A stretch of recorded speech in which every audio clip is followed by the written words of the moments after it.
गोपालगंज से एक ऐसी खबर सामने आई है जो न सिर्फ सिस्टम की संवेदनहीनता को उजागर करती है बल्कि पुलिसिया कार्यशैली पर भी गंभीर सवाल खड़े करती है। 60 वर्षीय बुजुर्ग महिला सीता देवी जो अब न्याय के लिए एसपी से लेकर डीआईजी तक का दरवाजा खटखटा रही है। पूरा मामला गोपालगंज जिले के यादवपुर थाना क्षेत्र के बरईपट्टी गाँव का है।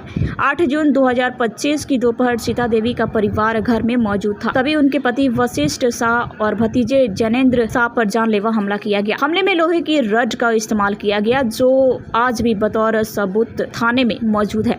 इस मामले में यादवपुर थाना में कांड संख्या 111/25 के तहत एफआईआर दर्ज हुई, लेकिन अब तक किसी आरोपी की गिरफ्तारी नहीं हुई। दिए आवेदन में सीता देवी का ये भी आरोप है कि उनके पुश्तैनी मकान की मरम्मत तक रुकवा दी गई। अब इंसाफ के लिए थक चुकी सीता देवी ने गोपालगंज एसपी और डीआईजी को लिखित शिकायत भेजी है। उन्होंने हमलावरों की तत्काल गिरफ्तारी और निष्पक्ष जाँच की मांग की है।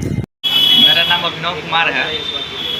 मामला ये है सर कि जैसे 3 जून को एक सुगांती देवी जो हमारी एंटी पार्टी हैं वो जाकर हमारे मिस्त्री को धमकी दी कि अगर आप मकान को छत कराइएगा तो हम जादवपुर थाना प्रभारी से और जादवपुर थाना पुलिस ब्लॉक आपको उठवा लेंगे।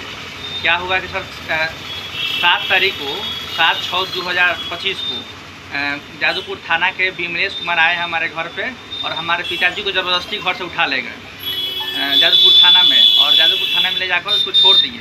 मैंने 10 मिनट बातचीत की, उसके बाद छोड़ दिए। उसके बाद क्या हुआ सर कि 8 तारीख को जब हम लोग मिलने गए उनसे विमलेश कुमार से हम लोग मिलने गए तो उनसे मुलाकात नहीं हो पाई। तो वहाँ के जो सर बोले कि बाहर गए हुए हैं, गोपालगंज तरफ गए हुए हैं, आप उनसे सामने आकर मिल लीजिएगा। तो फिर हम लोग घर की तरफ चल पड़े। फिर हम लोग घर पर जैसे हम लोग पहुँचे, जैसे हम लोग उस द्वार पर खड़े हुए हैं तो जो एंटी पार्टी था रॉड वोड सब कुछ लिया हुआ था। हमारे पिताजी पर, हमारे भैया पर, हम लोग पर सब पूरा फैमिली पर वार किए। जिसके बाद हम लोग जादवपुर थाना पर हम लोग गए हुए हैं, जो सिटी रिपोर्ट में देखा जा सकता है। तो उसमें क्या हुआ कि जादवपुर थाना प्रभारी कोई हेल्प नहीं किए। तो हम लोग सदर अस्पताल गोपालगंज गए, वहाँ के डॉक्टर थे वो रेफ़र कर दिए। तो हम लोग गोरखपुर गए, गोरखपुर में इलाज चल रहा है जिसमें भैया का सर का हड्डी टूटा हुआ है। उसके बाद हम लोग 10 तारीख को एफआईआर थाना पर दर्ज नहीं कर रहे थे तो एफआईआर 10 तारीख को दर्ज किए वो। उसके बाद 12 तारीख को एनकाउंटर केस वहीं खुद करवा दिए हैं। तो 12 तारीख करवा दिए। फिर से 3 जुलाई 2025 को एंटी पार्टी जो गया हुआ था हमारे घर पर धमकी उनकी माँ को दे रहा था, तो हम लोग फ़ोन किए थाना प्रभारी के पास और 112 नंबर पर।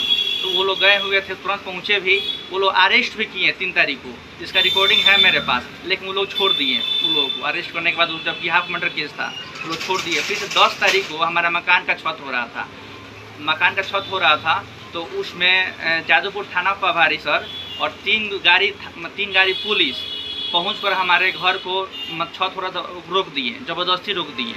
उसके बाद हम लोग माना भी किए सर किस लिए रोक रहे हैं आप, क्या रीज़न है, कोई नोटिस है, कोई लीगली नोटिस है? तो बोले हमारे पास कुछ आदेश नहीं है, ऊपर से आदेश आया है, इसलिए आपको घर रुकना पड़ेगा। जबरदस्ती बहुत परेशान किए, मिस्त्री को धमकी उनकी भी दिए वो लोग, जिसका रिकॉर्डिंग है मेरे पास, सीसीटीवी फुटेज रिकॉर्डिंग है। तो इसके हम मांग करते हैं कि मतलब डीआईजी सर से भी हमसे बातचीत हुआ था, मकान रुका था तो एसपी सर से भी बातचीत हुआ, एसडीपीओ सर से भी बातचीत हुआ, डीएम सर से भी बातचीत हुआ। आवेदन सर पड़ा हुआ है, एसपी के पास भी आवेदन गया हुआ है और डीआईजी सर के पास हम 3 तारीख को आवेदन दिए हुए हैं लिखित में। क्या मांग है आप लोग? हमारी मांग है सर उचित कार्रवाई किया जाए, वरीय अधिकारी अपने स्तर से जाँच किया जाए सर।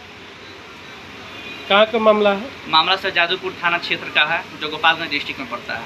पुलिस अधिकारी भी आप लोगों के साथ बदसलूकी किए हैं? जी सर, पुलिस अधिकारी बहुत ज़्यादा बदसलूकी किए हैं। कहाँ कंप्लेन किए हैं? कंप्लेन सर एसपी सर के पास किया गया है सर, और डीआईजी सर के पास हम कंप्लेन उसका कॉपी दिए हुए हैं, उनके जीमेल पर दिए हुए हैं, और एसपी के पास भी दिए हुए हैं, और डीएम सर के पास भी दिए हुए हैं।